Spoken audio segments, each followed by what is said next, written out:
Zdaj je Barbara šla, tako da ne vemo, če smo že live. Okay. Pozdravljeni na pogovoru LGBTIQ plus skupnost in mesto, ki poteka v sklopu dneva Reka, Evropska prestolnica kulture 2020, kot del kandidature Ljubljane za naziv Evropske prestolnice kulture 2025. Reka se danes cel dan predstavlja v Ljubljani za svojo kandidaturo in v sklopu tega tudi današnji pogovor. Ki seveda naj bo to tudi vabilo za občinstvo, je odprta debata, kjer bo prostor seveda tudi za vaše prispevke, vprašanja. Z nami bodo svoje misli delili Mateja Demšič, vodja oddelka za kulturo Mestne občine Ljubljana, gospod Ivan Šarar, vodja oddelka za kulturo Mestne občine Reka, Simona Muršec, predsednica Društva Parada ponosa, Antonija Stojanovič, koordinatorka festivala Kvir in feministične kulture Smokva iz Reke in pa Daniela Almesberger, koordinatorka in ustanovna članica Društva Lori. Dobrodošle. Torej Reka že naslednje leto, Ljubljana pa kot kandidatka za naziv leta 2025, Evropska prestolnica kulture, kot najpomembnejše pobude Evropske unije na področju kulture, njene raznolikosti, varovanja skupne kulturne dediščine. Ampak mnoga mesta, ki imajo za sabo izkušnjo naziva Evropske prestolnice kulture, po zaključku projekta nekako pričajo predvsem o moči kulture, ta naj da spodbudi dialog, veča medsebojno razumevanje, sodelovanje tako v lokalnem okolju kot tudi širše. Danes se je Pride sestal z Lori, tako da prvi sadovi so že vidni. Leto EPK pa je predvsem priložnost, ko lahko ta močan kulturni impuls v mestu osnuje neke nove paradigme delovanja, razumevanja, razmišljanja, sodelovanja, sprejemanja. Seveda so taki impulzi pomembna priložnost, predvsem v odnosu do skupin, ki imajo specifične potrebe in so zaradi njih ponavadi marginalizirane. Marginalizirane same po sebi, kot je tudi marginalizirana njihova kultura. LGBTIQ plus osebe so ena od teh skupin, prepogosto diskriminiranih, ustrahovanih, potisnjenih v nevidnost, izolacijo, skupaj seveda z svojo kulturo. Mi ćemo danas malo miješati slovenski, hrvatski, pa se nadam da ćemo se svi razumjeti. Jugo-esperanto ćemo pričati, pa ću ja prvo na slovenski s tem uvodom, kar na moje prvo vprašanje vam, gospod Demšar. Vemo, da so mesta in urbane sredine LGBTIQ plus osebam nekako najpogosteje tista okolja, ki nudijo varnejše podporno okolje strukture. V navezavi na bogato kulturno LGBTIQ plus produkcijo v našem mestu in seveda tudi LGBTIQ plus kulturo, kje smo na področju podpore tej kulturi v Mestni občini Ljubljana danes? Kje smo?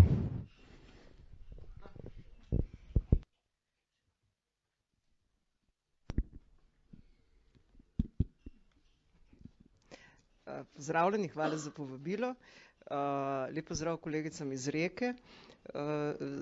To, da se danes to dogaja, gre že malo zasluga tam gospodu sedečemu Čosiću. Med drugim tudi zato, ko smo se pogovarjali, zakaj to sploh narediti, je, da mogoče z nekaterimi sistemsko urejenimi stvarmi, vsej znotraj mesta, da lahko kolegom iz Reke dajemo nekaj od teh inputov, za katere mislimo, da so se tukaj obnesli, kar pa še ne pomeni, da je to dovolj, kar smo do zdaj naredili. Kar zadeva samo kulturo, če odgovorim na vaše vprašanje. Gre za razpise, ki jih mesto sofinancira na področju kulture in v tem, če pogledate programsko, tisti, ki so sofinancirani, so vsebine popolnoma zajete. To ne pomeni, da je to dovolj, ne pomeni, da je to dovolj profilirano. Nimamo naprimer nobenega programa, kjer bi bil izključno prijavljen izključno in samo z LGBT plus vsebino. Se pravi, to je še nekaj, kar pričakujemo, da se zna zgoditi v naslednjem programskem obdobju, ki se začenja naslednje leto. Jaz bi vseeno tukaj povedala, da se te stvari dogajajo z ali brez EPK-ja. EPK so vsa naša mesta vzela za priložnost za eno prevetrenje nekih običajnih stvari, ki jih že počnemo, refleksije za nazaj in tudi pogleda za vnaprej. Gre za to, da to, kar počnemo, je nekaj, kar hočemo potem tudi z ali brez 25 ali že prej tudi realizirati. Kot veste, Ljubljana ima drugače, kar zadeva samo skupnost, tako imenovani LGBT certifikat, nekaj, kar je sprožila Mestna občina Ljubljana. Tu so nosilci različne javne institucije, tudi ena zelo velika zasebna družba oziroma rekla se, te stvari so javno objavljene. IBM, na primer, je ena izmed tistih, ki se je sama podala v to zgodbo. Še vedno nam manjka precej javnih institucij, še vedno je ogromno dela in prepričevanja, da prehajamo iz tega, saj ni potrebno, v to, da povemo, ne, je potrebno. So stvari, ki se spontano dogajajo in niso v prid dobremu delovnemu okolju za pripadnike in pripadnice LGBT skupnosti. Oziroma gre za nekaj, kar se jim včasih se zgodi sveta preproščina oziroma preprosto ignoranca. To pomeni, da to, kar smo do zdaj naredili, je samo odskočna deska za naprej. Ampak tema sama se ne dotika samo področja kulture ali socialne ali zdravja. To, kar sem vam zdajle takole v grobem razložila, kaj počnemo. Jaz sem se sama srečala najprej z temi zgodbami v bistvu na Uradu za mladino. In tam se mi je zdelo kot ena najpomembnejših stvari ravno opolnomočenje skupnosti na način, ko smo govorili o ne samo, da so že v osnovi bili ranljivi, bili so hkrati še mladi, ki so imeli še dodatno težavo in avtiranja in soočanja s tem. Skratka, zato sem jaz strašno ponosna na organizacije, kot so Legibitra, DIH, ki so tukaj, moram reči, pri tem ozaveščanju orali mladino. In to je vse nekaj, kar nas je po mojem znotraj nas, ki delamo v uradniških službah, tudi na nek način oblikovalo, kako potem gledamo dalje na razvoj, da je to večplastno. Ne moramo zdaj samo vzeti področje kulture.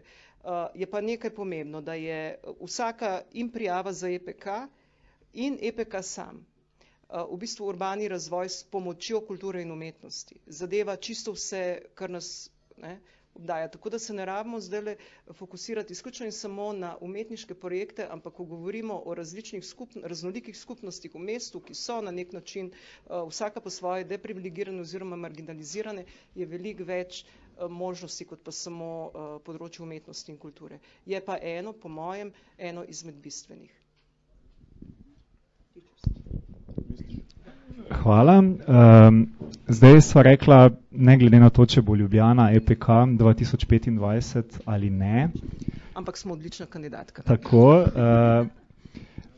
Kje pa bi recimo želeli biti takrat leta 2025? Kaj so še recimo neki primeri, če so lahko malo bolj konkretna, mogoče nekih politik ali pa praks, ki menite, jih mesto še mora načrtovati, recimo dajva reči v tej 5-letki, ali pa morda izzivi, pa ne samo za teh 5 let, mogoče tudi potem v tistem letu Evropske prestolnice kulture. Jaz vedno znova, jaz vem, da sem sitna s tem in Vuk Čosić bo zdaj jezen, ko bom rekla, da je treba v teh zadevah gledati naprej in se ne samo fokusirati na to, da dobiš nek naziv. Zadeve so se začele že prej razvijati. To, kar jaz mislim, če me vprašate zdaj, kaj je pomembno, tudi ko pride do leta 2025, pa ne glede na to, katero mesto bo takrat nosilec tega naziva, je okrepitev skupnosti. Dejstvo, da se je parada zgodila v tej državi, v drugem največjem mestu, komaj letošnje leto, in to je bilo mesto, ki je bil EPK, je zame poraz. Poraz tudi zato, ker je da samo ena urbana skupnost zmore in pogum in to, da širša skupnost zmore občutek za to, da zaščiti skupnost, ki je bila tarča v veliko primerih in da tega ni nikjer drugje razen tukaj, je to poraz celotne države in tudi državnih politik, predvsem na področju izobraževanja. Formalnega in neformalnega.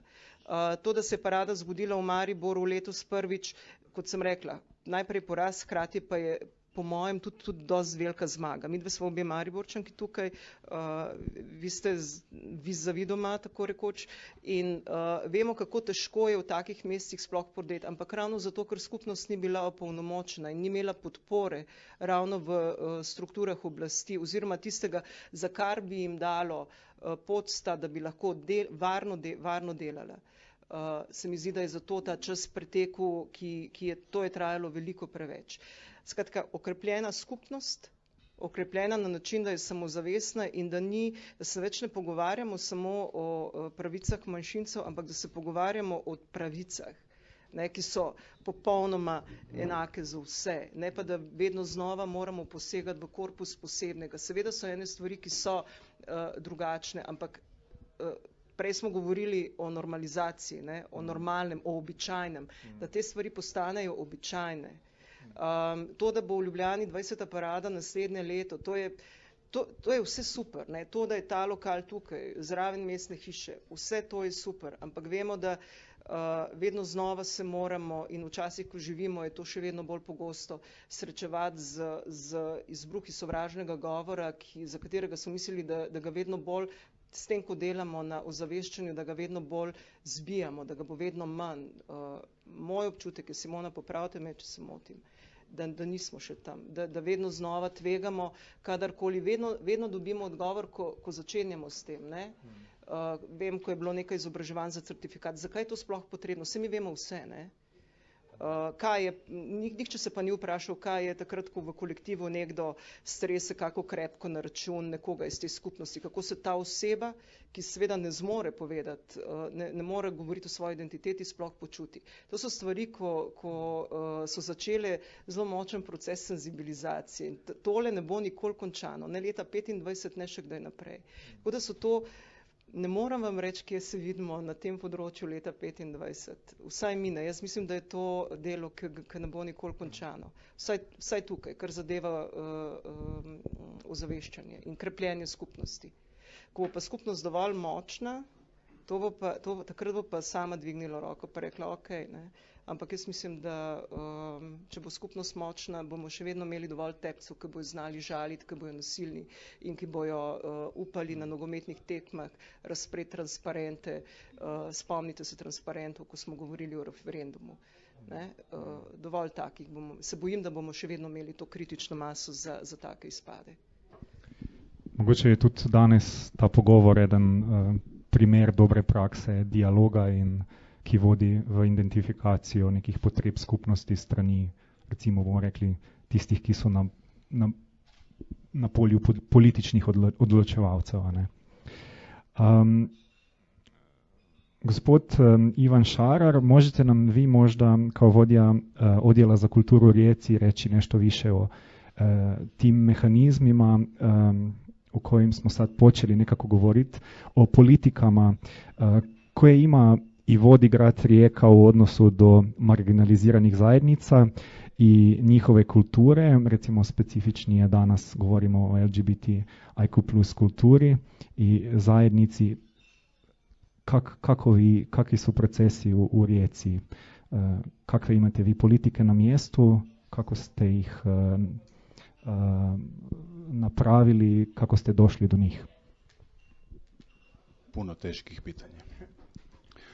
Pa počeo bi zapravo predpolitički. Mislim da je to bitno. Znači, kao prvo za mene iskustvo odrastanja u Rijeci, znači pričamo o nekim svojim formativnim godinama, kraj 80-ih, početak 90-ih, je potpuna u nekom bablu u kojem sam ja živio, malo prije smo pričali o tome, znači potpuno prihvaćanje i apsolutno nerazmišljanje o problematici o kojoj danas pričamo. Pričamo o riječkoj tehnosceni, o riječkoj nekoj alternativnoj sceni,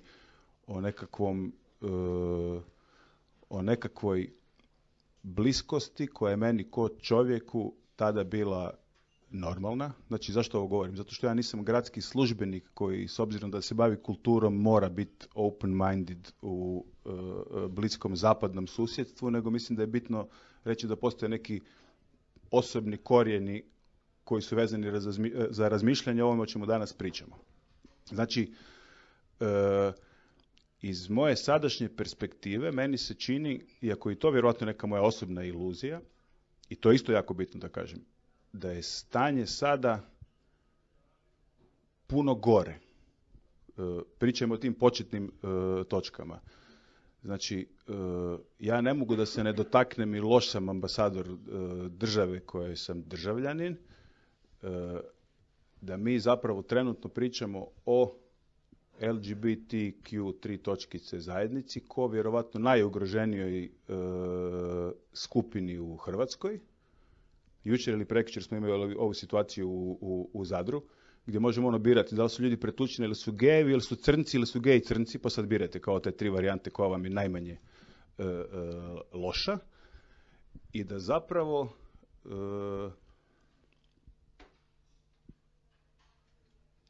moramo na današnjem razgovoru, ukoliko imamo dovoljno inteligencije, zapravo shvaćati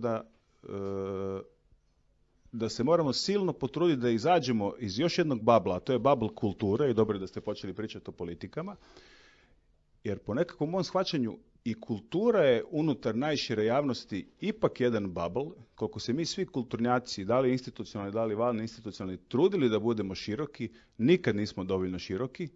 Ipak je kultura prostor kojemu se dozvoljava da ima slobodnu ekspresiju i nekakav prostor koji je ipak kao fiction, i ipak kao ok je da u tom getu držimo LGBT priču, jer je to kultura, a kultura je apstraktna i ne tiče se svih i ne tiče se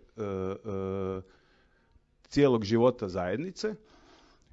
I po meni je to nešto gdje smo mi u Rijeci možda dosegnuli neki limit, ali mi se čini da sad treba ići iza tog limita. Znači, šta mi radimo u Rijeci? Mi u principu već dugi niz godina, čak i prije nego što sam bio na ovoj poziciji, redovito se sufinanciraju programi koji vrlo eksplicitno imaju queer predznak još iz 2000-ih, dok nisu ni ove 10. došle na red. Znači, potpuno je regularno da je to nešto iza čega gradska kulturna politika stoji, što znači da želimo da je to vidljivo u javnom prostoru. Postoji x udruga, trenutno su to Cure iz Lori, tu je Pariter, tu je nekad bilo Drugo more, tu je niz pojava čak i u institucionalnoj kulturi, u Muzeju suvremene umjetnosti. Znači, to postoji, to je sufinancirano. Kada se dešava neko službeno otvorenje, tu postoji moja persona ili persona gradonačelnika što personalizira da je politička moć došla dati podršku, ali namjerno sam karikaturalan. Zato što stvarno nisam siguran koliko je to dovoljno.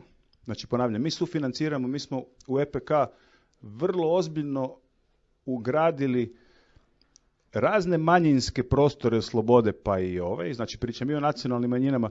Mi radimo jedan čudan eksperiment gdje su nama manjine i nogometni navijači koji su urođeni neprijatelji ove priče, ali mi na neki način pokušavamo stvoriti jedan nered u kojima sa svim tim manjinama i subkulturama želimo uspostaviti neku koheziju koja možda može dati dugoročno nekog rezultata, možda ne može, jer je stvarno bizarno zapravo da jedan podprogram, Vuk me gleda, znam zašto me gleda, di pokušavaš sa svima uspostaviti neki jezik, jer ako ga ne uspostaviš, onda si tek u problemu.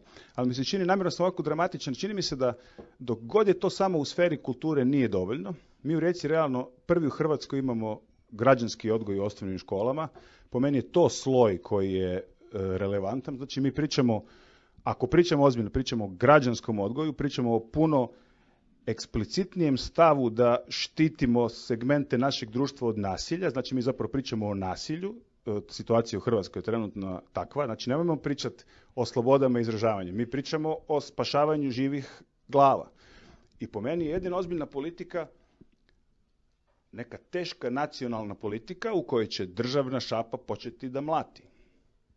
Ja se ispričavam, ovdje su svi kao ljudi fini, pričamo o kulturi, ali ja zapravo ne vidim kako se svi skupa, bez obzira što je Rijeka kao neki bastion, kao neke normalnosti, iako je ta normalnost često neki, to mi hrvatski Italijani kažemo, ja sam Hrvat, menefregizam, menefrego. Kao nije baš da se zapravo toliko razumijemo i poštujemo, nego nas je zapravo više baš briga da li si ti Srbin, peder, lezbika, Bosanac.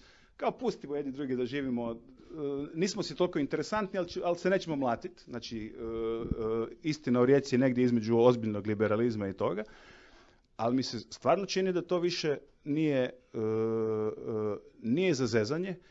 Ovo nije tema koju treba pustiti u kulturi, jer je kultura geto, znači radimo mikrogeto unutar geta i po meni država treba početi da bije. Dosta rekao za uvod. Ne, stvarno to mislim, uopće se ne šalim. Znači ne možemo mekanim, soft, inteligentnim metodama ići pred batine. Možda pretjerujem, ali kao htio sam dati neku dinamiku u razgovoru. Ne, ampak mi imamo isto izkušnjo tukaj, ne? A je dovolj zdaj, da zdaj v tem trenutku dva župana, en Ljubljane, naš župan in župan Maribora dajeta podporo skupnosti? Ali to še druge bolj vzneuroji in reče, lej, une, ne, tam. Ni, to, kar Ivan pravi, je res. Ne. Mi nimamo, še vedno, pri nas so se začeli neki poskusi tudi z uradom za žensko politiko, ki so ga potem razmrcvarili in spravili na kolena. Vse, kar se je začelo v 90-ih in je šlo v to smer, da bi prišlo do tega, da država postavi resne politike znotraj človekovih pravic, ne, se pravi tudi za LGBT plus skupnost, so se sem šlo je navzdol, sem naenkrat nam je ta mehurček počel, ne, in smo šli v svoje, kako ne rečem, lokalne mehurje, ne, ki so relativno veliki, ampak skrajno premali. In dobro, da je on izrazil ta bolj konkretno nasilni del, ne jaz, ampak dokler ni to, očitno, ko smo zamudili ta 90-ta in priložnost, da res odpiramo družbe, ne, za temi dobrimi nastavki smo zdajle tam približno, ker je Hrvaško, čeprav vem, da pri nas naj ne bi bilo tako slabo, ampak vendar se mi zdi, da brez resnih državnih politik jaz jih ne vidim. Mogoče, da jih ne poznam, dopuščam to možnost, ampak jaz jih ne vidim. Že to, da smo imeli dovoljen referendum, dovolj pove o tej državi. Mi smo pa ste imeli referendum o pravicah manjšine, o katerih odloča večina, kar je seveda nedopustno. Karkoli kdo misli, da moramo spoštovati ustavno sodišče, ampak to je bil precedens in tokrat se mi zdi, da gre samo navzdol. Se pravi, to se mi ne strinja. Simona Muršec, kako pa ti v bistvu kot predsednica Društva Parada ponosa vidiš recimo to, kar je bilo zdaj izpostavljeno? Politični akteri imajo neko moč že s tem, ko se zavzamejo za neka stališča. Zdaj, če je to kontraproduktivno ali ne, kako v bistvu ti vidiš pomen te podpore mesta, institucij recimo, ali pa tudi na nacionalni ravni za LGBTIQ plus skupnost in njeno kulturo? Zdaj, če gremo kar konkretno na te zadeve, ki so se zdaj mogoče odprle, jaz bi rekla tako, po moji izkušnji je to, da ti nešče na poziciji moči drži štango, nujen predpogoj, da lahko sploh karkoli delaš. Z to ambicijo, da dejansko strukturno kaj spreminjamo. Ne? Jaz bom rekla, ogromno enih stvari se da na grassroots ravni, zelo lokalno, zelo tako samoiniciativno zaštartati, ampak na eni točki, če hočemo pa širše zadeve nasloviti, pa brez tega, da obstaja strukturna politična volja in možnost, ne pridemo daleč. Ne? Jaz bi rekla, z tega vidika je bila podpora, recimo, ki je prihajala v zadnjih 20 letih, strani, vsaj kar se tiče Prida, recimo v Ljubljani, ne, strani tako prvih dveh županj, ki sta to začele podpirati in strani trenutnega župana Jankovića, je nekaj, kar v bistvu je meni sicer to mora biti, zakaj se sploh o tem pogovarjamo, ampak po drugi strani vidimo, da ne živimo v takem svetu, kjer bi bilo to samoumevno. In to, da je na neki točki tudi mestna občina pripravljena kako bitko prevzeti, ne, na svoje pleča, v smislu, ko ne vem, grad predolgo osvetlijo z mavričnimi barvami, ne, in se potem usuje tam ena celi pogrom in tako dalje. To so eni banalni primeri tega, recimo, kar pa mi v bistvu živimo ves čas, konstantno, vsak dan, ne. Ker mi se pojavimo se na seznamu tistih, ki ponujajo delavnice za šole o, ne vem, naslavljanju vrstniškega nasilja, pa je celi halo, ne. Pa zdaj potem nešče iz skupnosti, ki se pojavi v tistem odboru ali pa v onem, pa hoče kaj na to temo reči, pa se spet en cel tak backlash enega mašinerije zavrti, ki vedno znova poskuša kakorkoli poskus nekega resnejšega sodelovanja zaustaviti. In zato bi se zvrnila na to, ja, je nujno, da obstaja nek vzgled v politični volji, pa predvsem kaj je, ne, mene bi tudi zelo zanimalo, kaj je možno na horizontalni ravni recimo narediti, kaj lahko vsaj tista dva župana recimo v Sloveniji, ki sta podporna, recimo naredita znotraj povezovanje med župani, ne. Tako da ja, jaz vidim tle zagotovo ogromno ene perspektive, zato ker ljudje, ki so na poziciji moči na taki ravni, lahko svojim vrstnikom in vrstnicam na drugačen način govorijo, kot pa če mi iz civilne družbe karkoli poskušamo, a ne. In jaz ne morem drugo kot to, da se absolutno strinjam s tem, kar bi morala biti vloga države. Jaz mislim, da sem generacija, ki je v 80-ih bila rojena, a ne? Tako da nisem aktivno doživela 80-ih na isti način. Lahko pa rečem, da zagotovo sem kot nešče, ki je že iz sredine 90-ih, ker sem bila že zelo mlada in zelo aktivna v lokalni skupnosti, ki trenutno v Sloveniji velja za eno najbolj konzervativnih, a ne? Z Lovrotom sva oba dva tam Slovenske Gorice, Ptuj, ne? In lahko rečem, da tudi moje občutenje je, da se v bistvu zadeve slabšajo. Da sem jaz v 90-ih v šolskem okolju zagotovo veliko bolj na nek način z večjo nevednostjo, ne? Ampak po drugi strani tudi za veliko večjo iluzijo nekega vsesplošnega humanističnega s človekovim dostojanstvom podprtega sestrstva in bratstva odrasla, kot pa odraščajo današnje generacije, a ne. Ja, jaz mislim, da zagotovo je nujno, da se o tem pogovarjamo. Me tudi veseli, da imamo prostore, da lahko to naslovimo. Ja, mogoče v naslednjem rundi potem kaj bolj konkretnega, ne. Ker se mi zdi, da velikokrat sedim na kakih omizjih z ljudmi, ki smo podobno misleče in misleči, ne. Še vedno pa je teh strukturnih sprememb pol, da bi nas pa potisnili konkretno naprej, ne, tam pa ne vidimo toliko, ne. Toliko mogoče za začetek. Verjetno bi bilo mariborskemu županu veliko težje, če ne bi bilo ljubljanskega, ki že podpira parado. Ja, mogoče je to eden od zaključkov, ne. Mene bolj zanima, kje so vsi tisti župani in županje, ki prihajajo iz vrst, recimo temu socialdemokratskih, liberalnih in drugih vrst, ki imajo v svoj politični tradiciji libertarizem, spoštovanje človekovih pravic, potem poudarek na pravicah manjšin in marginaliziranih skupin v svojem ideološkem in političnem jedru. Ja, kje so, a ne? Mislim, to je ta zadeva, ne. Jaz sem danes zjutraj imela en tak zelo zanimiv pogovor s kolegom, ki iz ene, recimo iz Škofjeloške občine, ki je, ne, in sva se malo pogovarjala o njihovem grbu, ne.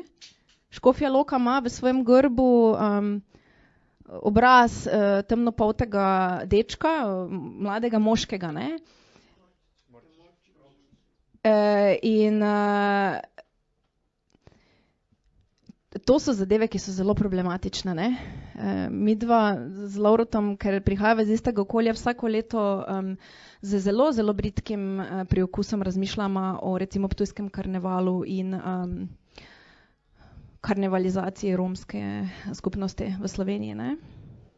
Veste, to, o čemer se danes pogovarjamo, mislim, ja, se pogovarjamo o nekem zadevah, ki so veliko širše od samo LGBT skupnosti.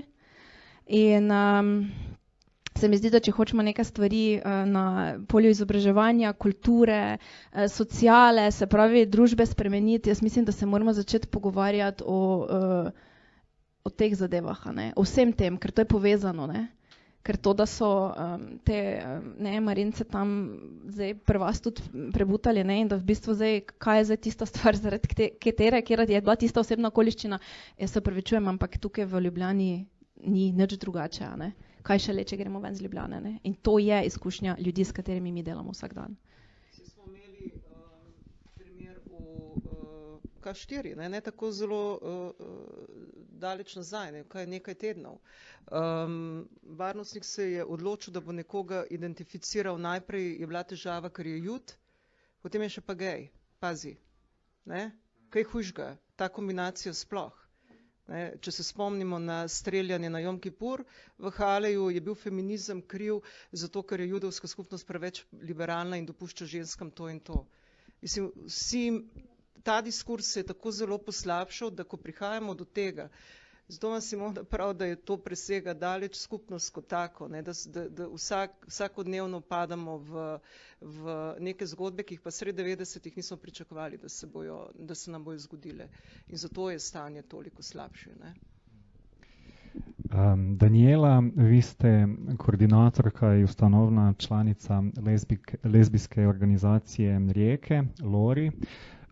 Možete nam možda vi malo podijeliti, opisati vaše iskustvo, recimo kroz neko vrijeme kako ste u Rijeki počeli, kako je bilo vaše iskustvo organiziranja u gradu Rijeka i recimo kako je sad vaše iskustvo surađivanja sa gradom i gradskim institucijama?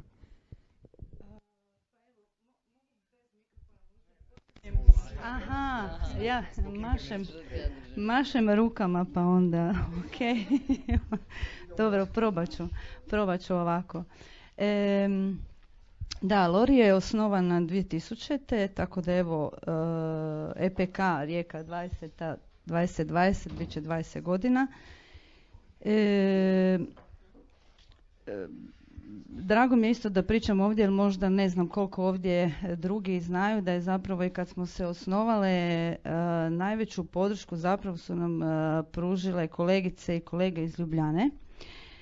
Ne iz Zagreba, ne iz Splita, nego iz Ljubljane, tako da ima ta neka tajna veza, ja bih to tako nazvala, i te sve migracije koje su bile, LGBT zajednice u Sloveniju i iz Slovenije u Rijeku, pa evo sad smo opet tu. Kako je bilo i kako je sada, nadovezat ću se na ovo i što ste vi svi prije mene pričali. Nažalost, situaciju, kako mi vidimo isto, situacija se pogoršala u odnosu prije par godina unazad, u smislu nekih, da, ostvarena su neka prava i sve to, osvojeni su neki prostori, ajmo tako reći, promijenile su se neke politike, to sve stoji, povećana je vidljivost naravno, ali u neku ruku je još gore. Sad u smislu da kad smo recimo kretale i kada su se ljudi, mislim doslovno smo radili u zaključanim vratima, sa zaključanim vratima i slično, bili smo prva organizacija u Hrvatskoj registrirana LGBT i sad doživljavate nekakav razvoj, osvajate znači sve to, idete naprijed i mi se sad zapravo opet vraćamo na to da kad netko izlazi iz ureda gleda da li netko ostaje s nama jer zaključajmo se. I to mi je onako dosta, i to u Rijeci, evo i ovo što je Šarar pričao, i to u Rijeci koja je ono, da ne ponavljam, zaista ipak vidimo i drugčije nego ostatak Hrvatske i u razvojnom smislu dalje, ali opet to je taj neki isto bubble. Nasilje s kojima se suočavamo je u porastu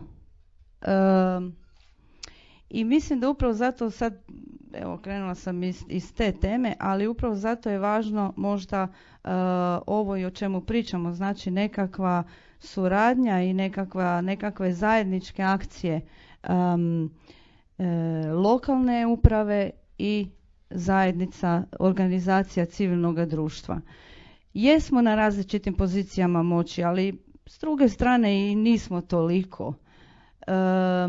Svatko doprinosi na neki način. Grad ne može biti dobar grad u kojem će građani i građanke rado i lijepo živjeti ako se on takvim ne napravi. A organizacije civilnog društva tu imaju važnu ulogu ipak. Tako da, s druge strane, nekakve politike jesu one gdje gradske strukture su važne i najbitnije i one će ih odrediti. Tako da evo, mislim da ja mogu reći da do sada imamo jako dobru suradnju u Rijeci. Postoji puno primjera dobre prakse. Možeš nam reći neke? Pa evo, mislim, na primjer, ono što je bitno je vidljivost. To može biti kroz to što Rijeka jedina, znači u Hrvatskoj, obilježava Međunarodni dan borbe protiv homofobije i transfobije stavljanjem dugine zastave na zgradu grada. To izaziva brojne polemike u gradu i na portalima. Da, ali je bitno jer šalje poruku, ono što možda grad ni ne zna, ali mi dobivamo taj feedback, da se građani i građanke upravo zbog toga osjećaju više prihvaćeni, sigurniji, zaštićeniji, ravnopravniji. Bitno je nekako, manjina nije dodatak većini. I često je uvijek tako, bilo koja manjina, ovdje sad pričamo o LGBT, sve, su uvijek samo dodatak.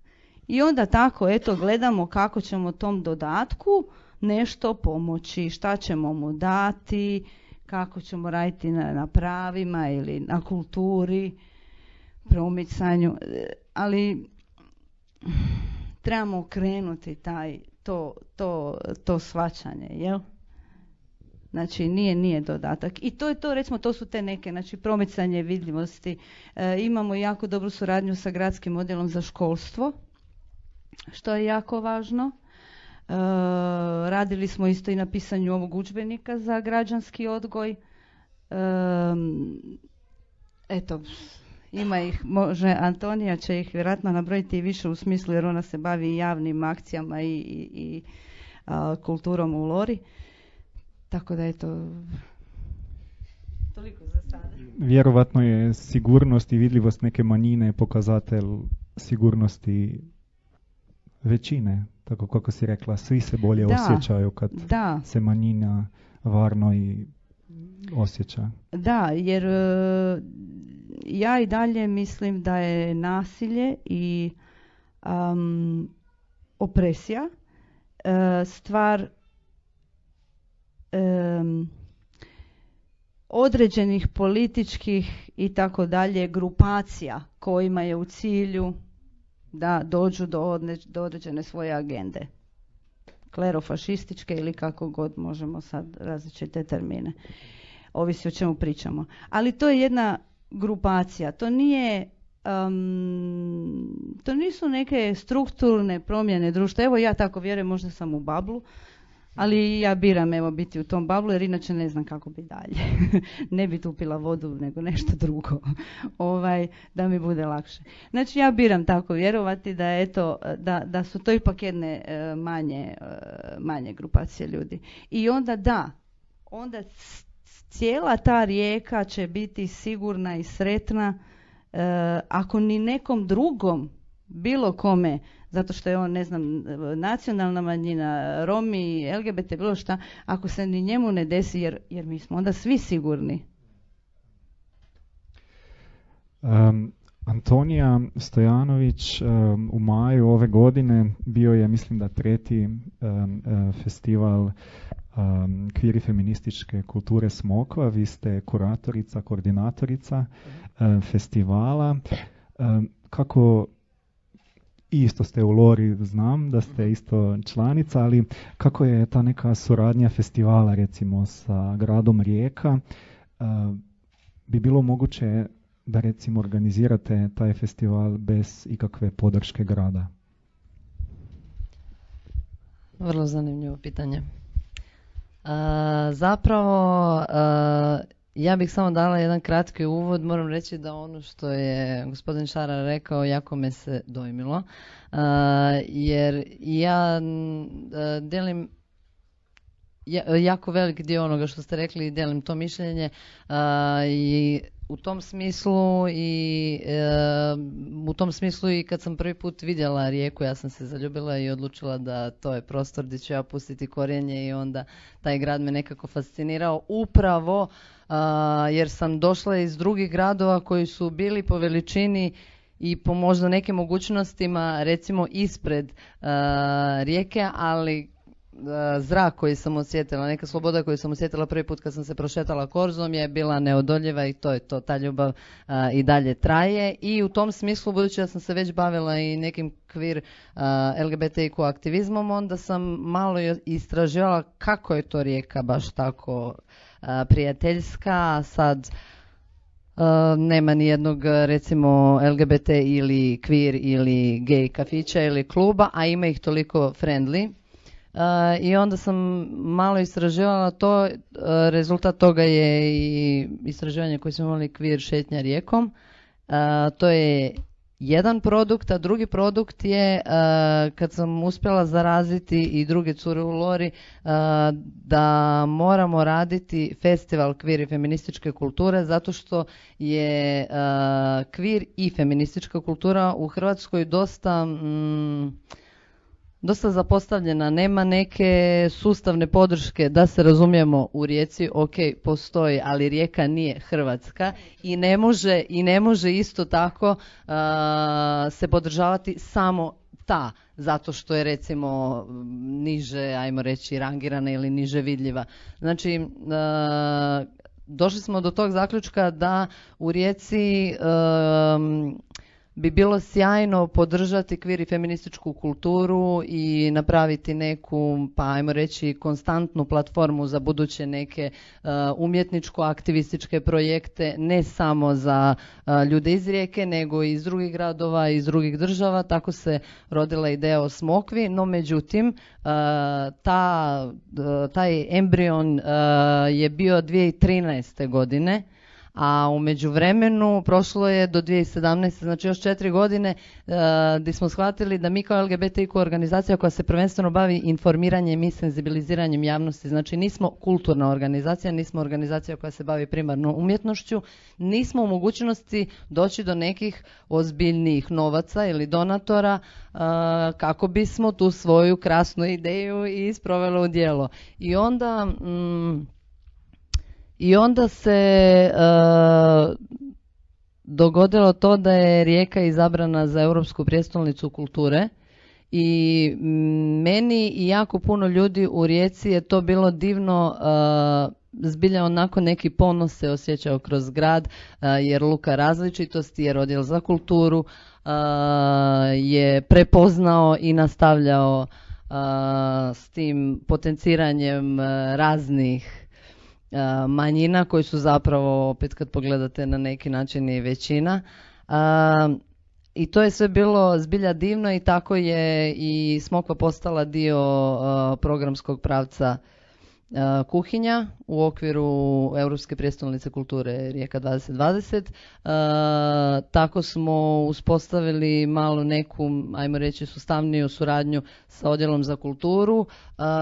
Inače, što se tiče primjera dobre prakse sa gradom Rijekom, što samim time, da skratim, je i ured gradonačelnika Rijeke i odjel za kulturu, ima jako puno. Ja sam pokušala se pripremiti za ovaj razgovor i došla sam do ovoga, to su samo natuknice najbitnijih istupa podrške LGBTIQ temama koji su recimo gradonačelnik, odnosno ured gradonačelnika ili odjel za kulturu, kažem to sam uzela kao najbitnije, institucije koji su podržali na neki način u proteklih 7 godina ove teme i možda bi sad bilo previše tako navoditi sve, inače da, ovo su samo kažem najbitniji. Znači podrške zbilja ima i to je divno.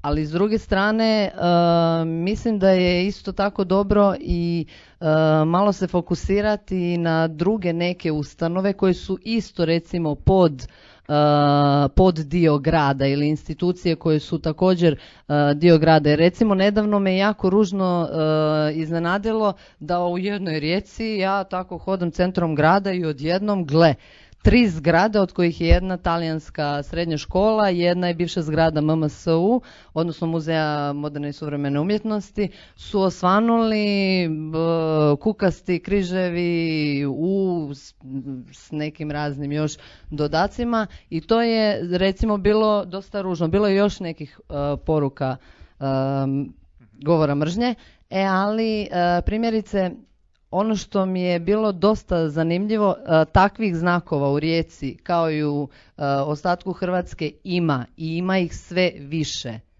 Znači recimo primjerice isto tako idući kod kiropraktičara na jednom dijelu Rijeke sam skužila da, ja sam se tu šetala i prije godinu dana i prije 2 godine, mislim ne živim tu ali svako toliko dođem i onda gle sad odjedno vidi koliko i to ne jedno, ne 10, nego ih ima posvuda u kraju i po drugim porukama bih rekla da su rukopisi različiti. Znači to nisu 2 balavca koja su prošli i to učinili. Uglavnom, znači ima ih sve više, ali da se vratim na temu. Htjela bih reći, ono što me fasciniralo je da neke, nisu sve institucije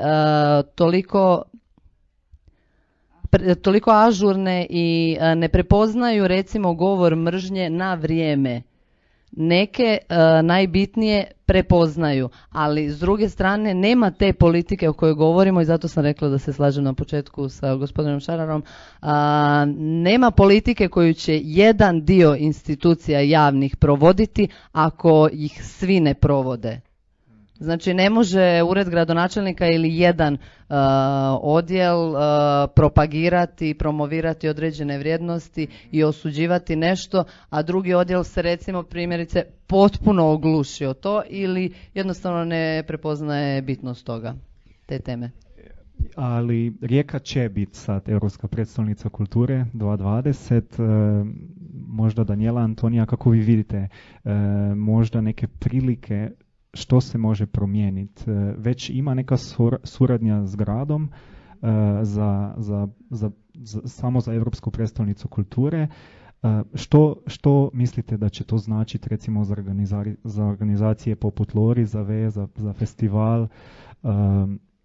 Kako ste uključene, što može neki grad očekivati u vezi na marginaliziranu kulturu, kakva je LGBT kultura, u neki taki moment koji je Europska predstavnica kulture?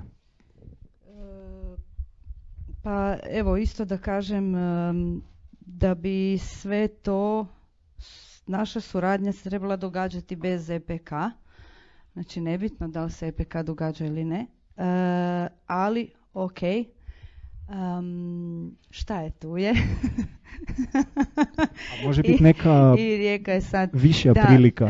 Naravno, pa to sam htjela reći. Mislim, s druge strane moram reći da je Smokva stasala kroz EPK, tako da i suradnju sa odjelom za kulturu, dobro, naravno. Da, tako da naravno, znači takvi događaji donose priliku organizacijama, određenim grupama, zajednicama da svoje programe provedu. Donose im tu priliku i nekako, kako bi rekla, i nematerijalno i materijalno, jel? Tako da svakako da je to pozitivno. Međutim, gledajući šire, može se svašta dogoditi te 2021. da svi propadnemo nakon tog EPK. Ne znam. Onako da svi ti, sve to što šljašti samo postane jedna crna rupa. Ne znam, možda neće. Evo, ja sam malo Antonijan i ona ne bi tako odgovorila, sigurno ona je vrlo optimistična i tako, ja imam te malo pesimistične izljeve. Ali da, svakako, ok, super da, mislim, naravno da može donijeti, da. I može napraviti puno vezano za suradnju i sa suradnjom s nekim drugim institucijama.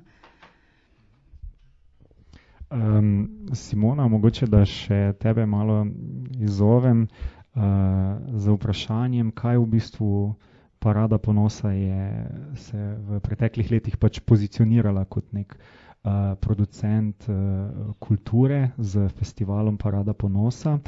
Seveda eden mnogih producentov LGBTIQ plus vsebin v Ljubljani. Kaj lahko to ustvarjanje, te organizacije doprinesejo v neko lokalno kulturno okolje in obratno, kaj v bistvu možnost tega organiziranja pomeni za skupnost samo? Mogoče potem še Mateja, kaj lahko pa potem to lokalno okolje še nudi v prihodnosti? Zdaj tako, festival Parade ponosa je ena specifična zadeva, ki se na nek način je zrasla in se ukrepila v zadnjih letih. Izhaja iz tega, da seveda bomo zdaj naslednje leto beležili 20. parado, s tem, da je prva bil pač ta protestni pohod tukaj mimo zunaj. In seveda je to, da sploh festival obstaja danes, tako kot obstaja, je pač bilo potrebno, da so ti temelji predhodni stali. In ti temelji so zagotovo pomembni z tega vidika, da je obstajala neka inercija, ki je inercija z tega vidika, da je bilo dovolj ljudi do te mere sfrustriranih in do te mere, bom rekla, mogoče to je druge vrste frustracija, to je tista frustracija, ki neke vrste jeza, neke vrste razočaranje, neke vrste bolečina na koncu tudi, se pravi vse tisto, ko enostavno ne vidiš drugih opcij za res, kot reči, s tistimi velikimi besedami FO in greš na cesto in rečeš dovolj, dovolj, mislim, to ne moremo iti tako naprej. Kar tudi priča o tem, da seveda obstaja en veliki del LGBTIQ plus populacije, ki živi v res neki zelo v hudih oblikah margine. In seveda v začetkih je to bilo povezano tudi s tem, da se je ta skupnost izrazito povezovala z drugimi organizacijami in z drugimi iniciativami, ki so prav tako na svoj način čutile to isto frustracijo. Tako da ta pot je dolga. Zdaj sam festival, tako kot živi zdaj zadnjih nekaj let, je pa na nek način je to politična odločitev, na drug način je mogoče neke vrste nadgradnja in kaj predstavlja, ali pa kaj poskušamo s tem festivalom samim po sebi narediti. Po eni strani je festival nek prostor, kjer se lahko lokalna LGBTIQ plus produkcija in neka sodelovanja in tako pokažejo. Vendar pa tako zelo konkretno in zelo iskreno, mislim, festival ima svojo politično in vsebinsko redakcijo, ki ima predvsem neke specifične cilje. In to ga zameji, kar pomeni, da zares na tej točki festival sam po sebi je specifičen. Tako da poskušamo s tem festivalom v okolje LGBT skupnosti, v okolje, lokalno okolje Ljubljane in pa tudi širše, v bistvu v slovensko neko širšo družbeno okolje umestiti teme in poudarke, ki so v trenutnem času za Slovenijo in slovensko okolje povsem spregledani, nenaslovljeni, najbolj, bom rekla, podhranjeni ali pa tisti, ki so še tabuizirani. Zato sem tudi prej omenjala, ker recimo ta medpresečnost, s katero poskušamo gledati na zadeve, je nekaj. Danes je vendarle zelo malo prostora za to, da se slišijo potrebe LGBTIQ plus brezdomnih mladih. kot primer. Ali pa da se slišijo po drugi strani, kakšne so dejanske izkušnje z nasiljem temnopoltih ali pa oseb, ki imajo razne gibalne ovire in tako dalje in so istočasno LGBTQ+. In to so recimo zadeve, ki jih festival poskuša skozi različne vrste produkcije pripeljati sem. Po eni strani jim dajati prostor tistemu, kar v slovenskem okolju že obstaja, po drugi strani pa tudi iz tujine inspiracijo pripeljati, odpirati zadeve z ambicijo, da se potem tudi lokalna skupnost opolnomoči. In to je ena specifika, in je, kaj v bistvu prinese ena taka zadeva, kot je sam festival. Seveda festival kulminira v sami paradi, ki ostaja političen protesten shod, pohod po mestu, kjer se tudi artikulirajo politične sporočila in potrebe te skupnosti. Ampak sem želela izpostaviti, ker je nekaj specifičnega to, kar delamo, ni nujno vsem to glavna prioriteta. To je politična odločitev organizacije, se pravi društva in bom rekla nas, ki na tem delamo, da dajemo tem temam prednost. Ker se mi zdi, da je to nekaj, kar vsaj na tej točki nišče drug v Sloveniji ali pa v Ljubljani ne pokriva na ta način. Tako da mogoče to je nekaj, kar festival sam po sebi poskuša dati. Je pa, jaz mislim, da v Ljubljani in v Sloveniji bolj ali manj lahko govorimo o Ljubljani, ker je večino LGBTIQ+ skupnosti pa organiziranih skupin in tako je vendarle baziranih v Ljubljani, in to ni naključje. To daleč od tega, da bi bilo naključje. Je pač treba reči, da kulturne produkcije zares veliko več ustvarjajo drugi. Festival Parada ponosa je nek moment, ki neke zadeve in neke inercije združi, ampak zares mi kot društvo in mi kot organizacija delujemo, mi smo mladinska organizacija, delujemo na področju mladinskega sektorja, izobraževanja do neke mere sociale in tako dalje, tako da imamo v bistvu, bom rekla, veliko bolj razvita druga področja kot samo kulturo, in to je tudi treba priznati. Tako da smo z tega vidika bolj omejeni kot pa mogoče druge LGBT organizacije ali pa neke druge iniciative, ki so širše pa vključujejo znotraj svojega delovanja tudi LGBTQ+ produkcijo. Toliko mogoče. Zdaj pa preden mogoče, da izzovem publiko za kakšno misel, vprašanje. Še vprašanje za vse.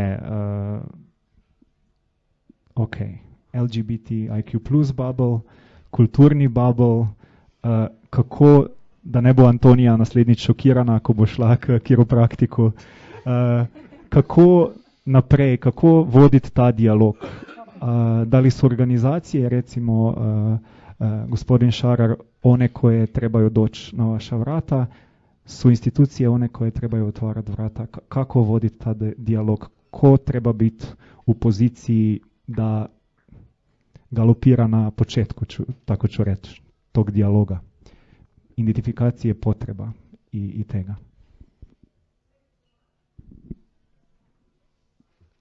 Pa ne mislim da je na bilo kome prvi korak. Ja mislim da je to neka uzajamnost, s tim da je stvarno preduvjet da postoji politička volja. Ja ću se stvarno iskoristiti priliku da izrazim veliku sreću što imamo gradonačelnika kakvog imamo, ne samo u kontekstu ove priče, nego dosta, kako pričam sad s kolegama koji vode ljubljansku kandidaturu, zapravo tek sad sa nekim zrcalom nakon 5 godina shvaćam da smo mi radili kandidaturu zapravo potpuno nesvjesno baveći se onako ekstremnim individualnim slobodama. Znači mi smo doveli u grad, usudio bi se reći, 2 glavna enfant terribla hrvatske kulture, jednog s područja vizualnih umjetnosti Slavena Tolja da bude direktor Muzeja suvremene umjetnosti i doveli smo Olivera Frljića koji je enfant terrible šire od Hrvatske da bude direktor Hrvatskog narodnog kazališta. Znači to je već jedan potpuno suludi case study, ali mislim da je to ne samo kao simbolička vrijednost kako je priča rađena, nego je to stvarno neki basic value cijele priče kako se kotrljala, koja je bila potpuno nemoguće da imaš gradonačelnika koji kad ti daš takav prijedlog kaže da li si ti normalan. Mislim, nije to išlo najglađe na svijetu, ali zapravo išlo vrlo glatko. Znači, u cijeloj priči nije postojala nikakva autocenzura. Zašto to kažem? Zato što mislim da je ovo samo dio šire priče o slobodi. Mislim da je, mislim i Vuk je tu. Puno je tu ludih individualaca imalo priliku da budu baš to što jesu. Mislim da je to ogromna vrijednost. I to ti samo zapravo odgovara na pitanje na kome je prvi korak. Ako ti nemaš upravu u kojoj je iko u stanju shvatiti šta druga strana priča, ti si mrtav. Znači, to je vrlo jasno. Ali da pojasnim ono što sam prije rekao, znači slušao sam kolegicu, ja stvarno mislim da je strašno važno da se ovo prelije prije svega na obrazovni sektor i čisto da to ne bi bio alibi gradske uprave. Ja pretpostavljam da je tako i u Sloveniji. Obrazovni sektor u Hrvatskoj je državna stvar. Znači, obrazovni sektor je državna politika. Politika osnovnih škola je državna politika. Znači, sve što se mi dovijavamo da dodamo nekakve dodatke na kurikulum, koji su zapravo samo dodaci, ko što je ona rekla da su oni dodaci na mainstream, odnosno na većinu, to je jedna suluda borba mrava protiv slona, dok država ne odluči u nacionalnom građanskom odgoju stvari nazvat pravim imenima. To je sve neko, opet iz mikrobabla u malo veći babl pa sa strane. Ja mislim da dok je to tako, da je to jedna onako teško pobjediva borba i zato mislim da je obrazovni sektor prava adresa. Ne znam, nisam nešto suludo optimističan. Ja pratim površno, ili to toliko postalo komplicirano, cijelu tu reformu školstva u kojoj se godinama zapravo ne desi ništa i na neki način nisam optimističan, iako ja sam generalno, nisam optimist, ja sam, ne znam, neurotik prije svega, pa nije ni bitno da li sam optimist ili nisam.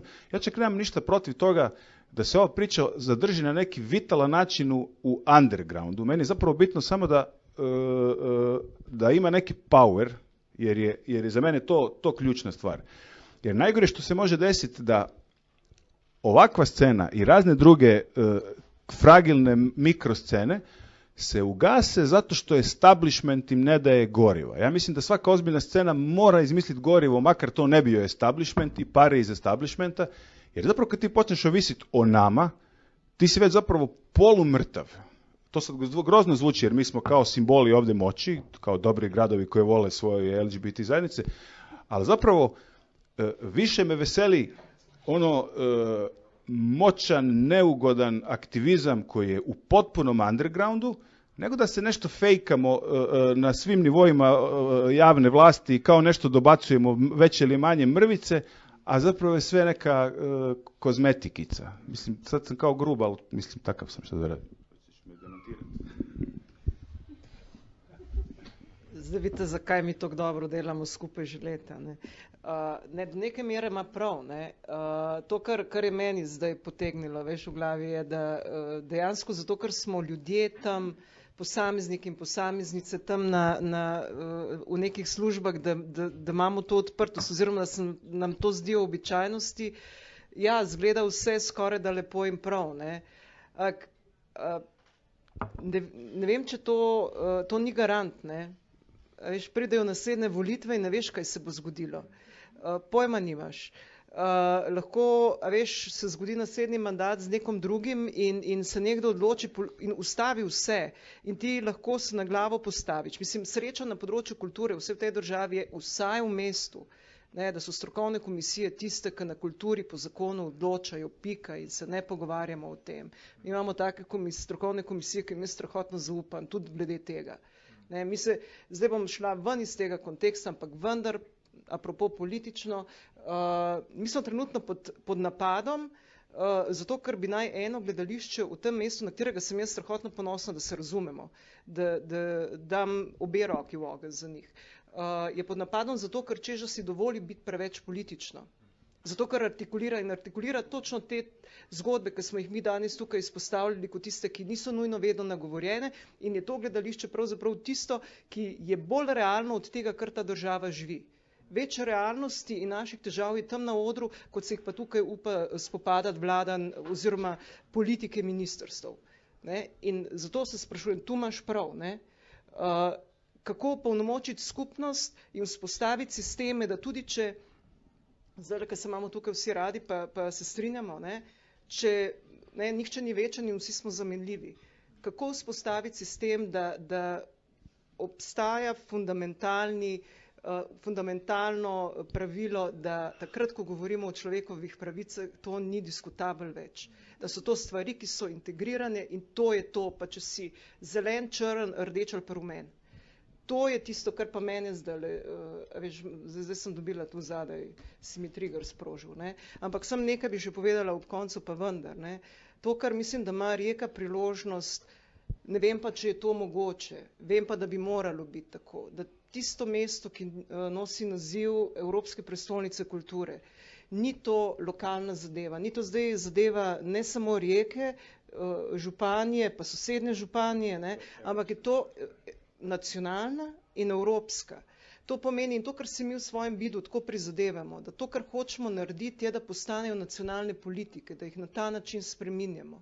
In če ima mesto to moč biti pač ta EPK, karkoli že ta naziv za sabo potegne, ima po mojem to simbolno moč, da vse tisto leto začne ofenzivo za to, da se stvari spreminjajo, ne zdaj samo, koga bomo bolj financirali, ampak tudi na zakonski ravni. To, ker si vsi polomimo, vedno znova si tukaj polomimo zobe. To pa zato, ker vsakeč, ko govorimo o pravicah manjšine, vam nekdo iz vlade reče, super, fajn ste povedali, ampak ni še čas. Mi od sred 90-ih poslušamo, da še ni čas. No, pa na koncu še imamo ustavno sodišče, ne? Jaz o tej instituciji res ne bi govorila iz razlogov, ki sem jih omenila prej. No? Se je bilo na tak način rečeno. Simona, Daniela, Antonija, tu ste malo delno prikimavale. Kako ve vidite ali pa organizacije, recimo, so pripravljene na menjavo oblasti čez nekaj let? Kako se bo takrat vodil ta dialog, če ne bo teh struktur? Mislim, zdaj tako ne. Jaz mislim, da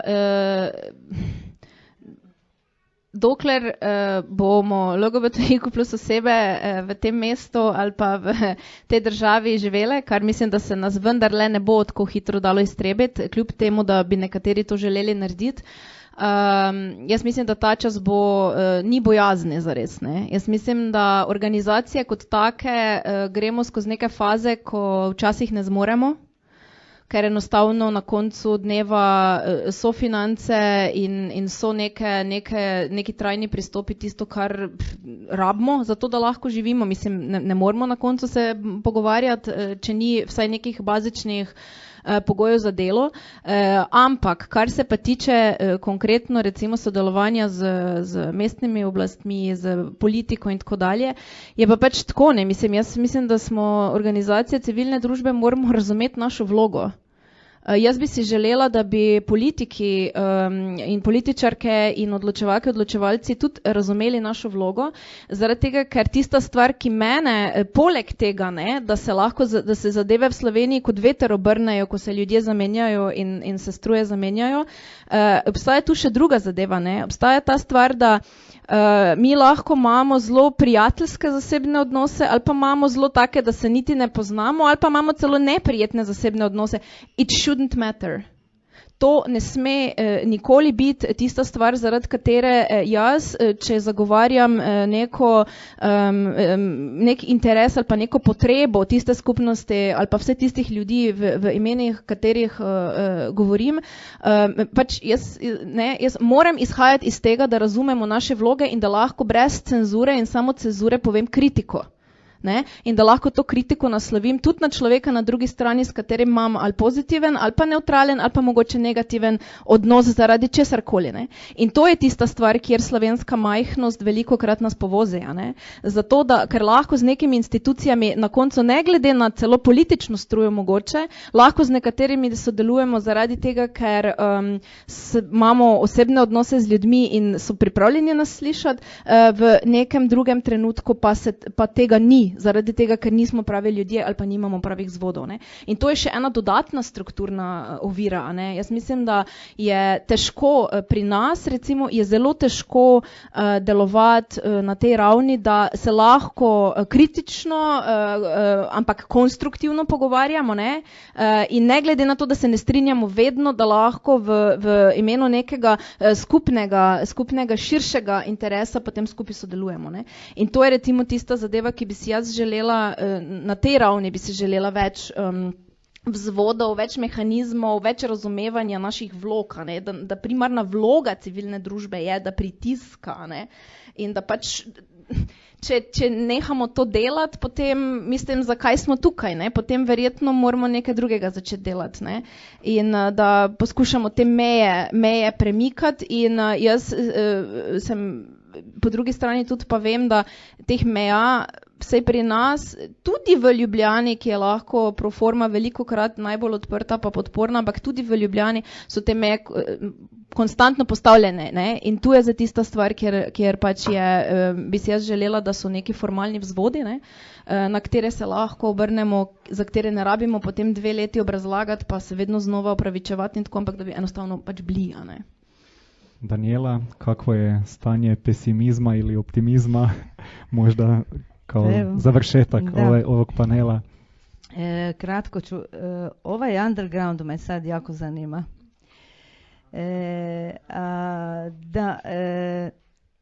Možda ne znam da sam dobro razumjela, a možemo poslije isto na nekoj pivi. Jer organizacije civilnog društva i aktivizam ne vidim baš kao underground i ono kao ne bismo trebali biti ovisni o gradu, lokalnoj upravi i slično. Da, naravno. I moj aktivizam će biti uvijek, mislim, od rođenja do kraja ću biti, da li je to ono totalno underground, ko puštanje spota ljubav je ljubav u nekoj rupi, ne znam, ili otvaranje smokve s vama sa Obersnelom slično, ono, nema veze, meni je isto, ne? S druge strane nama, mislim, ako ćemo raditi nešto, ja sad uvijek gledam čime se mi bavimo. Mi se bavimo zaštitom prava LGBTIQ osoba i tako dalje, i tako dalje. Tu je sve onda i obrazovanje, i kultura, i rad sa zajednicom, i psihološko savjetovanje i slično.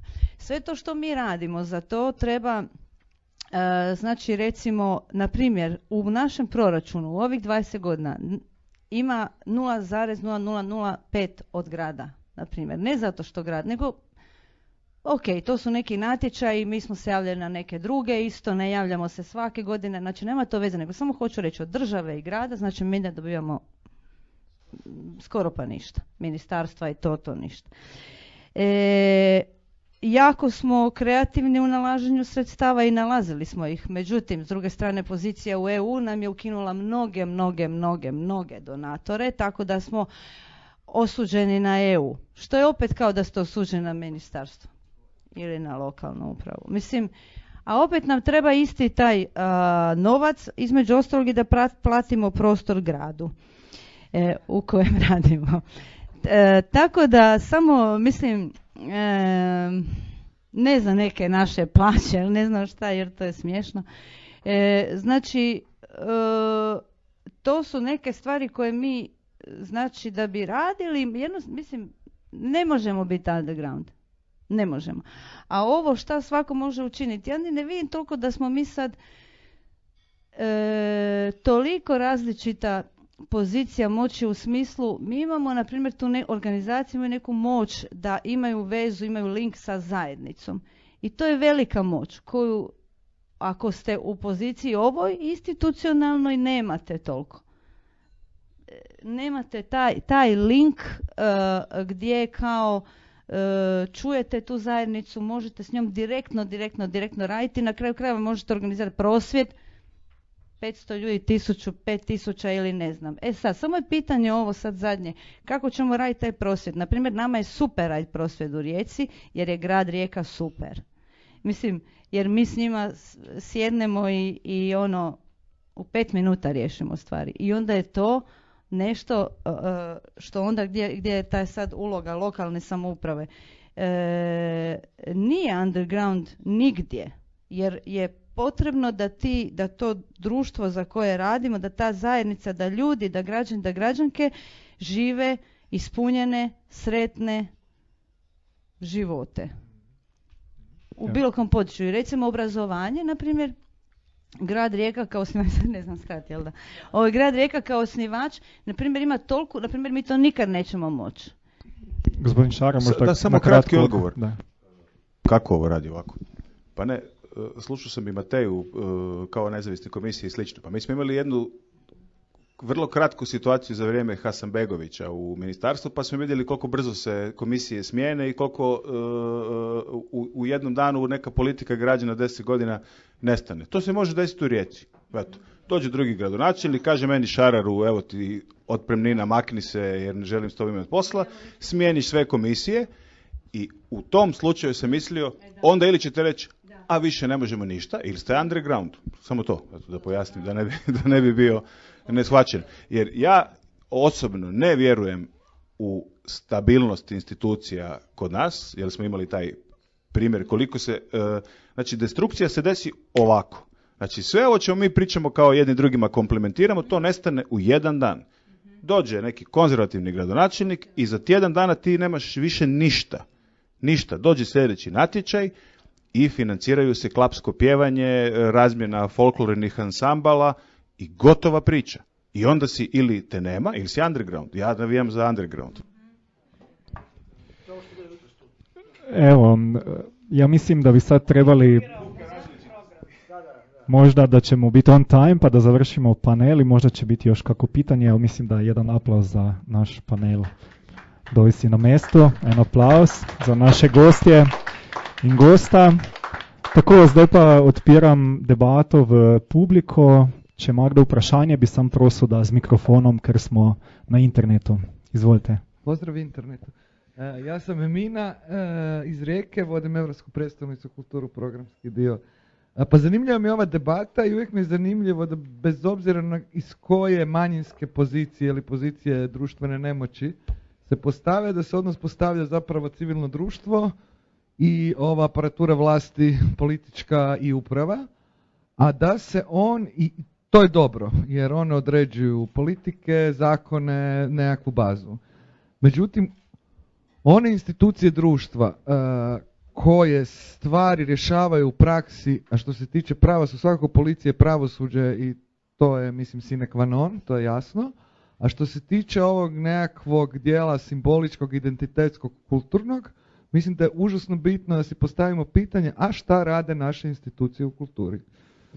Šta radi naše kazalište, šta radi naši muzeji, možemo ih pobrojati s jedne strane, dakle gdje je njihova odgovornost, društvena odgovornost, jer ne može im biti u današnje vrijeme ona odgovornost da rade izvrsnu umjetnost i that's it, jer nije to jedina i rijetko postavljamo svi skupa ta pitanja kako izgleda repertoar našeg kazališta, jer one mogu normalizirati, ja mislim da nam je cilj normalizacije ne u smislu prilagodbe vladajućoj, uglavnom patrijarhalnoj strukturi i odnosima, nego mogu normalizirati, ne znam, LGBT pitanja, romska pitanja i sad možemo nabrajati, jer ima veliki doseg prema ljudima i kroz svoje repertoare, odnosno programske politike, također mogu bitno doprinijeti. To ne znači da mogu odraditi stvar koju može odraditi Smokva ili Gay Pride ili tako dalje, ali imaju odgovornost koju nikad ne preuzimaju.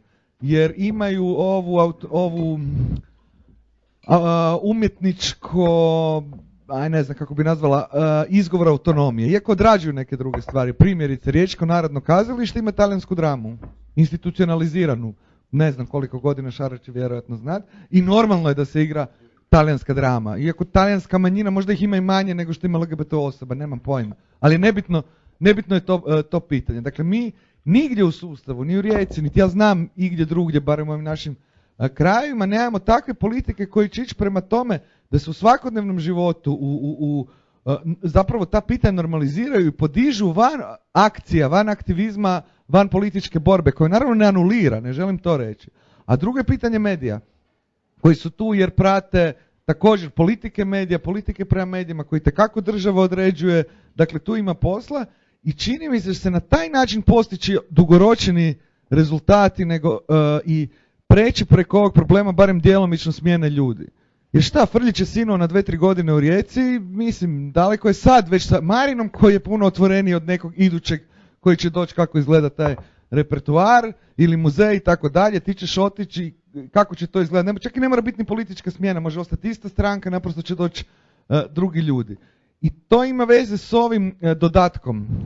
Građanski odgoj je dodatak, ovi ljudi su dodatak u zajednici. Hajde da vidimo kako to guramo u mainstream, ali to se ne radi preko uprave, to ne može napraviti uprava, to ne može napraviti ni samo civilno društvo, to mogu napraviti ove noseće institucije, kulture, škole, da ne spominjem sveučilište koje uopće nisam spomenula, koja je jaka institucija u Rijeci, sigurno sam da je jaka institucija i ovdje, zapravo više manje nema oko te teme ili ima nekakvih pojedinih organizacija unutar sveučilišta kao u suradnji na nekakvim projektima. I čini mi se da su to onda ti momenti nekakvog dugoročnog utjecaja. Ovo su sve drugo manifestacije i vrijedne borbe, određivanja okvira, ali one se jako lako vrate nazad ako se ne odradi i ovaj dio. Evo, pa me zanima i vaše mišljenje.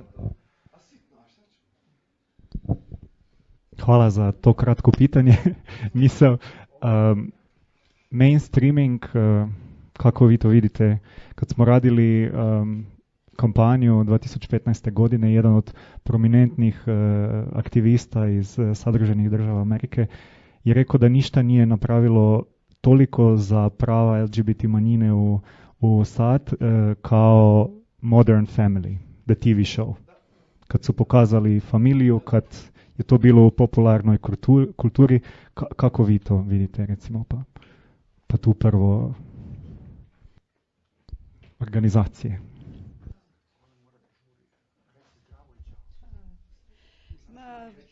Ja ne pratim toliko taj televiziju. Jaz se globoko upravičujem, ampak danes je dan za kloniranje. Zdajle ob 7 odpiramo eno razstavo v galeriji Jakopič, potem Rijeka vabi ob 7 isto v kino Šiška, tako da, ampak vseeno moram, veš, Emina. Ja, saj o tem sem jaz pregovorila. Mi imamo teater, ki počne tudi to. Ne, in je na udaru, tukaj prisotni verjetno vsi vemo, o čem govorimo. Zato, če hočete, in to naš pogovor, ki je bil, preden smo začeli zunaj na kafetu, je, ko bo to postalo običajno, ampak do te običajnosti, mi imamo svetlobna leta še za oddelati. In popolnoma res je, nobena kulturna institucija se ne more izvzeti iz odgovornosti za družbeni aktivizem. Ne? Ker če se, ne glede na to, da je to live stream, ne? Če se in če kdo to priznava, da je to mogoče, potem dobite Nobelovo nagrado, kot je se to zgodilo pred parimi tedni. Ne morete ločiti vašega ustvarjanja od tega, kdo ste in v kaj verjamete in kak moralni kompas imate. Zato je pomembno, ampak na koncu dneva, veš, je pa vse ad personam, kdo pride tja. Takega sistema pa noben od nas ni dovolj pameten, da bo ga kadarkoli naredil. Evo. Že psi v publiki so že opozarjajo na uro, mogoče še kratko razmišljanje.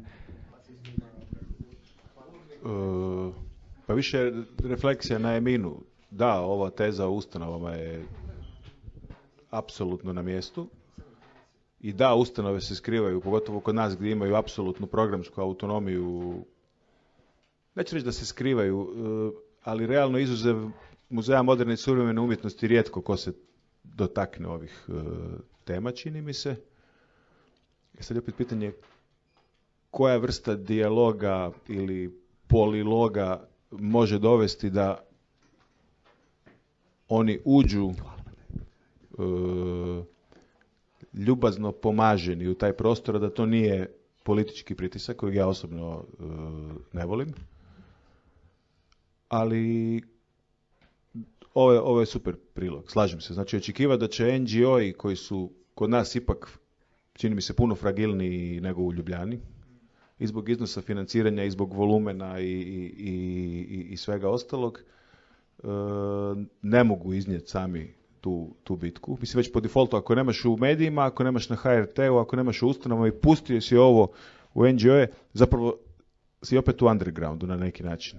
I ispada kod je to neka velika zavjera i ovo po pitanju medija nema što o tome pričati jer je Hrvatska radiotelevizija izravno pod ingerencijom Ministarstva kulture, znači u istom smo terenu, ne znam ko trenutno može očekivati da na hrvatskim radijima i televizijama ima ih ono X plus Y da se išta desi po ovom pitanju.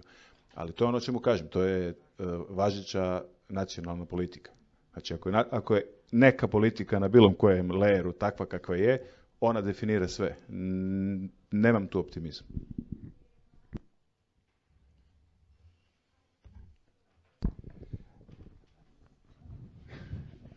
Imamo še eno vprašanje. Hvala. Jaz imam pa par kratkih komentarjev v slovenščini. Prvo to, da se mi zdi, da slovensko LGBT gibanje potrebuje nacionalno koordinacijo nevladnih organizacij, če me razumete, ker je preheterogeno, da bi lahko delovalo na parcialen način, enkrat je eden povabljen, drugič drugi, ker to znotraj gibanja povzroča konflikte. Drugo se mi zdi, da potrebuje tudi oblast več stika z posamičnimi akterji. Se pravi, ta scena je zelo živa in ni nujno, da posamični akterji, ki delujejo, da so povezani z nevladnimi organizacijami. Torej, treba je iskati avtentične igralce, ker nevladne organizacije to zaradi določenih svojih interesov niso ali pa nismo, da tako rečem. Drugo bi rekla to in bi obrnila na to, kar ste vi rekli. Vi ste rekli, kaj lahko javne kulturne institucije naredijo za LGBT. Jaz bi pa vprašala, kaj LGBT lahko naredi za to državo ali pa za to družbo. To, kar je Mateja omenila, mi smo imeli K4, problem antisemitskega govora, Heil Hitler in tako naprej. Niti ena LGBT organizacija, niti en LGBT gibanje se ni na to odzvalo. Mi smo se 3 dni s tem ukvarjali in na koncu smo dobili od urednika enega velikega slovenskega medija, da bo nekaj objavil, zato da zmanjša našo bolečino. Tako se mi tukaj pogovarjamo. A ne? Ko je pa zdaj mladinsko gledališče na tapeti, je pa v bistvu ta medij glavni, v bistvu zagovornik. In to je pa moje tretje, da mislim seveda, da gledališče mora biti aktivno in mora biti politično angažirano, ampak mora pa biti avtentično. Jaz pa avtentičnost razumem tako, da se vključuje tudi v boje, ki so realni, ne da samo o teh bojih se izjavlja. In ne strinjam se, da je kadarkoli lahko stvarnost v gledališču hujša od stvarnosti, ki jo mi v vsakdanjem življenju živimo. To je bilo zdaj izrečeno. Mi tukaj, ko imamo ta lokal, smo vsak dan lahko tarče. Na koncu, ko pride do konflikta z vsakim pijancem, se nas ozmerja z lezbikami. Razumete? Mi smo tiste, ki zagotavljamo to vidnost, ki kolegica prav. To so pomembni prostori za vidnost. Enkrat na let je seveda parada, ampak ti delaš vidnost tako, da imaš tukaj zaposlene ljudi, ki so geji, lezbike, trans ljudje, ki imajo nasilje od doma in se moraš z njimi dodatno ukvarjati in tako naprej. Skratka, oblike tega bi rekla žuborenja LGBT so zelo različne. In še četrta stvar, tudi nevarnosti LGBT osebam so zelo različne. Tehnologija, mednarodni odnosi, socialna pravičnost in tako dalje. Mi se ne moramo več takole usko ukvarjati z vprašanjem LGBT. Mi se kot LGBT osebe, ki nam je dobro, se moramo ukvarjati z vsem drugim. Se pravi, največ lahko naredim za lezbike, takrat, ko nisem lezbika. A me razumete? Hočem reči, da nismo še, seveda, v naslednjem koraku, prav zaradi tega, ker se mi zdi, da mi zaenkrat to lahko, da delamo za druge. Zato moramo. Zato, ker prišel bo čas, ko najbrž ne bomo mogli. In največ lahko zase naredimo tako, da odpiramo ta prostor za druge, ne samo zase. Tako, to bi bil moj prispevek. Hvala. Še kak komentar, vprašanje, misel, predlagam, da je potem to izrečeno tam zunaj, v malo bolj neformalni sferi. Jaz bi se vam vsem zahvalil. Hvala, što ste nam došli iz Rijeke danas. pa nadam se, da se ne vračate odmah. Tako da.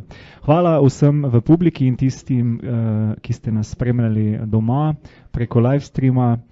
Upam pa, da še do poti do Evropske prestolnice kulture Ljubljana 2025 delimo kakšna takšna mnenja in ustvarimo kako tako debato. Hvala.